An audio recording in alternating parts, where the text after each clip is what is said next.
Where's the money? Sarah's voice was dry sharp, almost frighteningly calm. She stood under the old oak tree in the front yard. Her arms crossed her bare feet covered in dust. Leo didn't answer right away. He just stood there, the rough canvas bag slung over his shoulder, hanging pathetically at his side, his eyes constantly avoiding hers. "I'm asking you, where's the money?" she repeated. He cleared his throat, finally looking up at her before immediately looking down again. His heavy footsteps took him to the long wooden bench next to the porch. He sat down slowly, placing the bag beside him like a man whose soul had been drained. "At the market, there was some trouble, a few delays. I couldn't sell all the produce." That wasn't the truth. Sarah gritted her teeth. She didn't need to hear any more. The rumors had reached her yesterday. A few neighbors at the farmers' market had been whispering. The other farmers had returned from the city.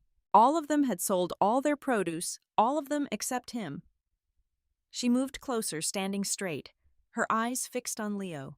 She smelled a strange scent on him, a cheap perfumier, and beneath that scent something else, the sweat of an undeserved night of pleasure.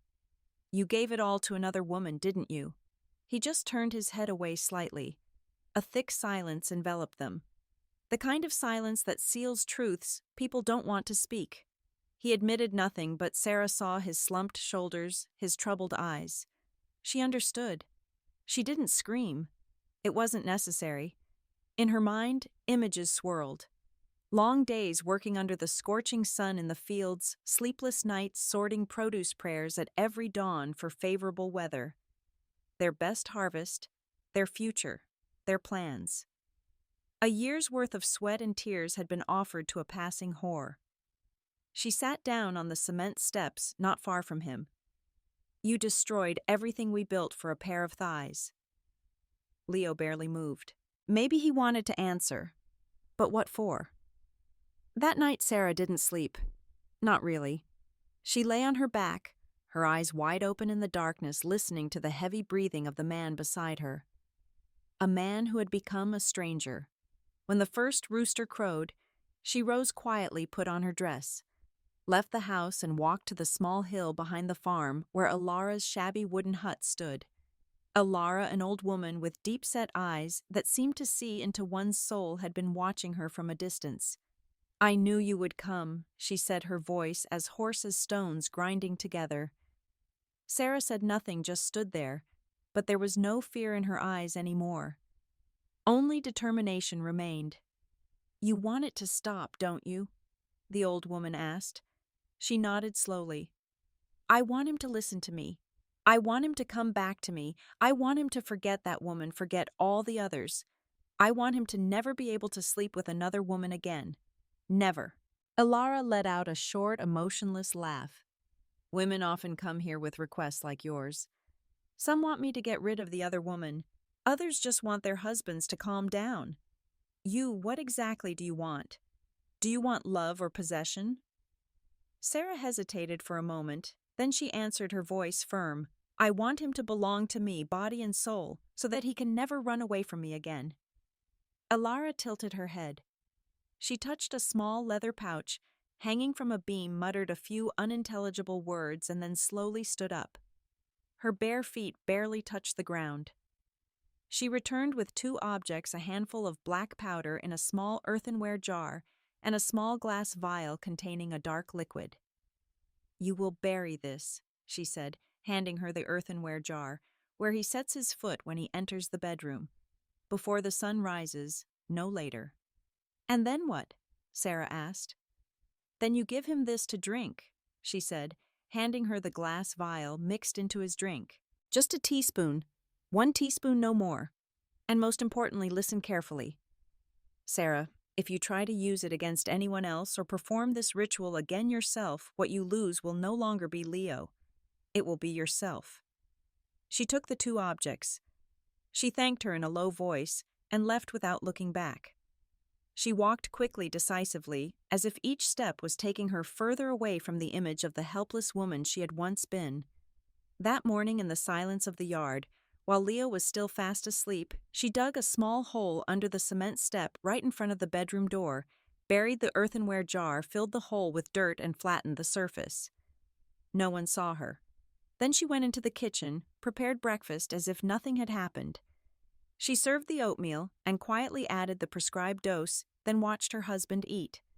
Nothing obvious happened. No lightning, no tremor, just a spoonful of porridge a second, then a puzzled frown. He looked at her.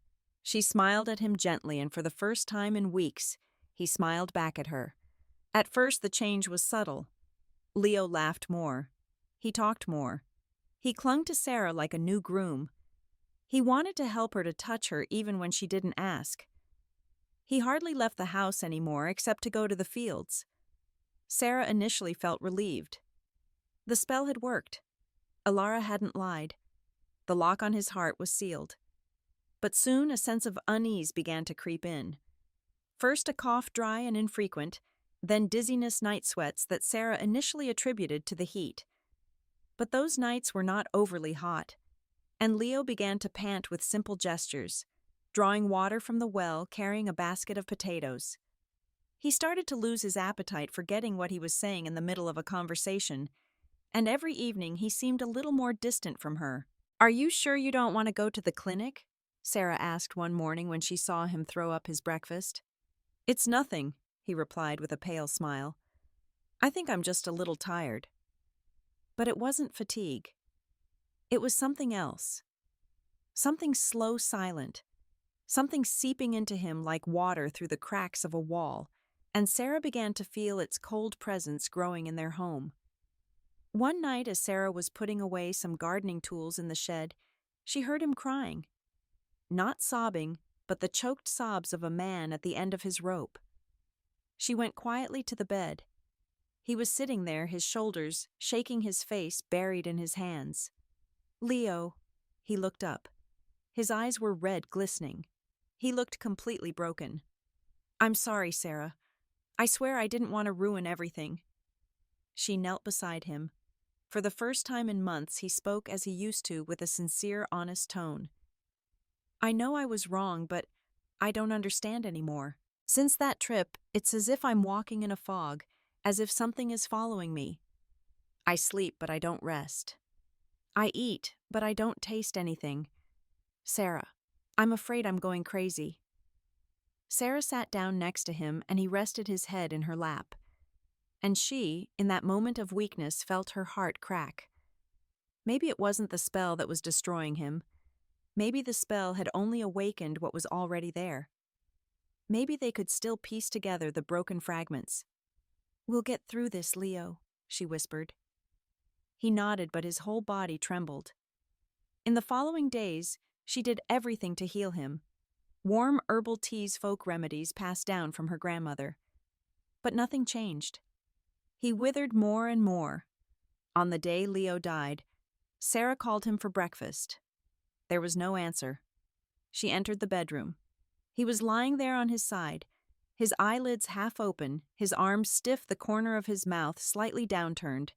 His breathing had stopped. She didn't understand. She had only wanted a love charm to keep her husband by her side. Why was he dead? She didn't scream right away. She knelt beside him, placed her hand on his chest, but there was nothing there anymore. No warmth, no heartbeat, no more Leo. The scream came later, a long, heart-wrenching shriek, and the neighbors rushed over.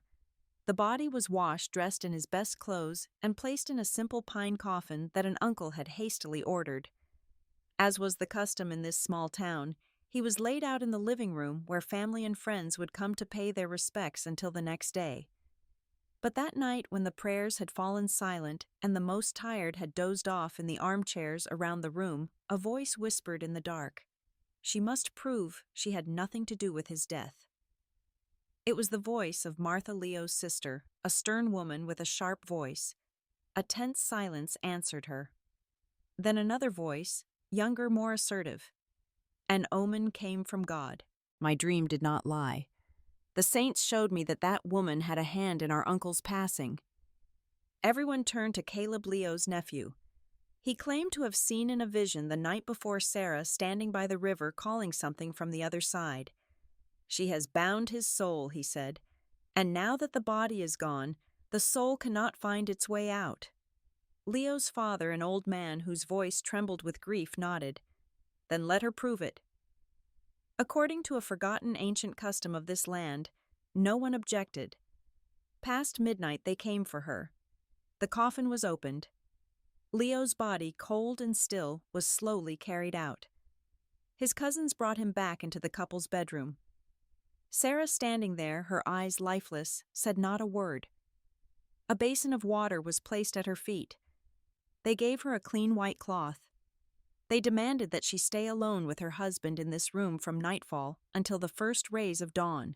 If she is pure, his Aunt Martha declared, God will grant her peace through the long night. But if her hands are stained, the devil himself will come to claim her soul before the sun rises. She didn't finish her sentence. The silence in the room was heavy. One could hear the frantic beating of a panicked heart. She said nothing. They laid his body on the bed. They left, locking the door from the outside, leaving her alone in the thick darkness with her dead husband. She could hear them standing guard outside, silent figures in the night, waiting for a sign, a scream, a fit of madness. She knelt on the cold floor. Her hands trembled only slightly. She looked at the still form on the bed where the man she loved and the man she had unintentionally killed now lay. The cold from the floor began to seep into her skin. She dared not look at his face, dared not face his closed eyes. Time passed with torturous slowness. Every creak of the house, every whistle of the wind through the cracks in the door made her jump. She sat there in the dark, waiting for God or waiting for the devil. She no longer knew which she feared more. She only knew that tonight she would have to face the price of possession. And the silence this time did not protect her. It was judging her. Dawn came not with the warm, golden light of hope, but a bleak, cold gray that seeped through the window curtains.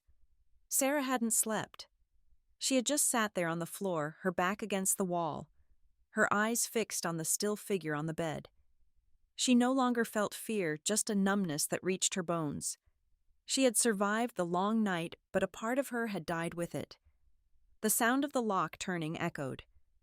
The door opened and Leo's father and his Aunt Martha entered, their faces etched with fatigue and suspicion. They looked at her, then at the body on the bed, then back at her. They were looking for a sign. Madness in her eyes, scratches on her skin, anything to confirm their judgment. But they found nothing but a terrifying emptiness. Her survival brought no relief. It only sowed more doubt and a superstitious fear. In their eyes, the fact that she had passed a night with the dead unharmed was not proof of her innocence, but a sign of some dark force protecting her. The funeral took place on a bleak autumn afternoon. The cold wind rustled the dry leaves on the ground. Sarah stood by the grave, a solitary black figure among the relatives. No one spoke to her. No one touched her. The whispers and stolen glances followed her like invisible needles. She could feel their alienation, an invisible wall that had been erected around her. When the coffin was lowered, she did not cry.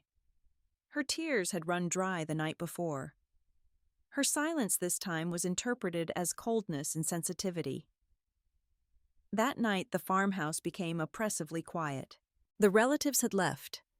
The leftover funeral food on the kitchen table had grown cold. The fire in the hearth had died out.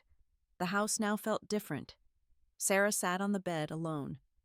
She wanted to close her eyes, to stop thinking, to let her body collapse. But she heard a creak. Not a sound from outside. Not the wind. It was the sound of the old rocking chair on the porch where Leo used to sit every evening. It swayed gently as if someone had just stood up from it. She slowly got up. In the dim light of the bedside lamp, everything seemed to be in its place. The stacks of books, the picture frames, nothing was disturbed. However, as her eyes scanned the corner of the room, something made her heart stop. On the oak chair where she usually left clean clothes was a plaid flannel shirt. It was neatly folded, perfectly flat. It was the shirt she had chosen to dress Leo in for his burial. It should have been 6 feet under the cold ground. Impossible. Someone had entered the house. A cruel joke by Caleb or by his Aunt Martha. but the door had been locked from the inside. No one could have gotten in. She approached, her trembling fingers touching the fabric. It was clean and perfectly dry, as if it had just been brought back from the laundry, or as if it had never been soiled. She grabbed the shirt, ran outside, and threw it in the trash, her heart pounding in her chest. She told herself she was just exhausted, that grief was playing tricks on her mind. In the days that followed, Leo began to return. Not in the flesh. The first time Sarah saw him, she thought she was dreaming. It was just after nightfall. She was sitting on the front porch steps trying to breathe in the fresh evening air. And then she saw him. He stood on the other side of the yard, motionless, leaning against the old oak tree where he used to smoke. He was still wearing the faded shirt he had worn on the day he died, the old jeans, and that same empty gaze. He said nothing. He didn't move. Sarah suddenly shot up the wooden chair toppling behind her, and the figure vanished. She ran to the spot. There was nothing. Not even a footprint on the dry ground. That night she didn't sleep, and the appearances kept repeating. Sometimes Leo would be sitting in the yard, his back to her. Sometimes he would be standing right next to the bed, but whenever she turned, he would be gone. And then the dreams began. In her dreams, he would call her gently as he used to when he wanted her to come to him. One night in a dream, he reached out his hand to her. When she tried to take it, she felt an icy coldness, and she woke up screaming in the dark. She couldn't take it anymore. She knew she had to go back to where it all began. The next morning before sunrise, she drove her old pickup truck down the bumpy dirt road towards the small hill where Alara's dilapidated wooden hut stood. She needed answers. She needed a way out. But deep down, a terrible fear told her that there was no escape, and that the price she had to pay was only just beginning to be collected. Alara was sitting on the creaky swing on her porch as if she had been waiting for her. The smoke from her pipe rose lazily in the still morning air. "I knew you would be back," she said without looking at her. Sarah stood before the rotten steps. She was no longer afraid of her. What she feared now was far more terrible than any old woman. "I want to undo it," she whispered. "Undo it." Alara let out a hoarse laugh as dry as grinding stones. "You can't unbite a snake after it has struck you. You can suck out the venom if you're fast enough, but you can't act as if the bite never happened. I didn't know he would die. You didn't ask for him to die." Alara admitted, finally turning to look at her, her black eyes piercing. "But you did ask that he not look at anyone else, not touch anyone else, that he belonged to you body and soul. And I gave you what you wanted." "I don't want this anymore. I just want him to leave me in peace. I can't sleep, I can't breathe. He's there every night. He watches me. I can feel his presence." "You want to drive it away?" she asked. Sarah nodded vigorously. Alara stared at her. "Then you have to pay the price for it and for what you have awakened with it." "What else?" "Haven't you seen it yet?" she whispered. "You think it's your husband, but he has not been himself for a long time. What you see is just the shell he left behind. The thing that is there now is trying to live through you." The old woman continued, her voice dropping to a conspiratorial whisper.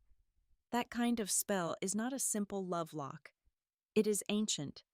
It works because it takes something, and what it has taken now refuses to leave empty-handed." "How much does it cost?" Sarah gasped. Alara shrugged. "It depends. Either money, a lot of money, or another body, another sacrifice." Sarah felt her legs go weak. "I can't," she replied. "I can't sacrifice another life. I don't want this. This is not what I asked for." Alara looked up, and in her eyes there was no longer the mischievousness of a sorceress. There was a genuine fear there. "Did I ask for him to stay? No. I asked that he not look at anyone else, that he belonged to me." "Yes, but not like this," she screamed, tears streaming down her face. "I just wanted him to stop chasing other women. I wanted him to come home to love me like he used to. I never asked for his death. I didn't know the spell would drain the life out of him." She collapsed to the ground, her hands clutching her chest. Her voice broke with every word. "I'm not a witch. I'm just a woman. I was hurt. He humiliated me. I just wanted him back, that's all. Not like this. Not like this." Alara let her finish. She sat motionless for a long time. Then slowly she said, "Spirits do not understand the nuances of the human heart. They take what we say, not what we mean to say." She stood up, her face tear-streaked. "Then tell me, how do I talk to them now? How do I make them understand that I don't want this debt, that I don't want this exchange?" She looked at her for a long time. "We don't talk to them anymore. Now," she said, her voice as cold as ice, "you have to pay the price." She left the wooden hut without another word. That night the sky was heavy and starless. Sarah hadn't spoken to anyone since she returned from Alara's, and she knew she had to act. She had prepared everything. The earthenware jar containing the remaining black powder that she had dug up. She placed it in the middle of the yard on a pile of dry firewood. She added some dried herbs, a little kerosene, and then she struck a match. The fire erupted immediately, tall and fierce, as if it had been waiting for this moment for a long time. Everything burned to ashes. Sarah stood watching, hoping that this purifying fire could burn the curse away as well. But a few days after Sarah burned everything, something shifted inside her. Sarah no longer walked the same way. She no longer spoke with her old voice. Her body would sometimes go still without warning. Sometimes in the middle of the day, she would stare at a distant point, and for several minutes she wouldn't move. She could still hear, she could still see, but she was no longer there. Something else was passing through her, and behind her Leo's figure stood, arms crossed.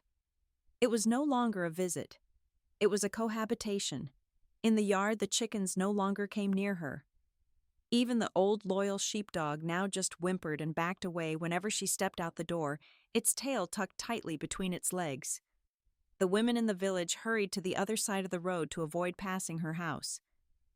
The children ran away as soon as they heard her footsteps. Sarah still breathed, but her soul seemed to be elsewhere.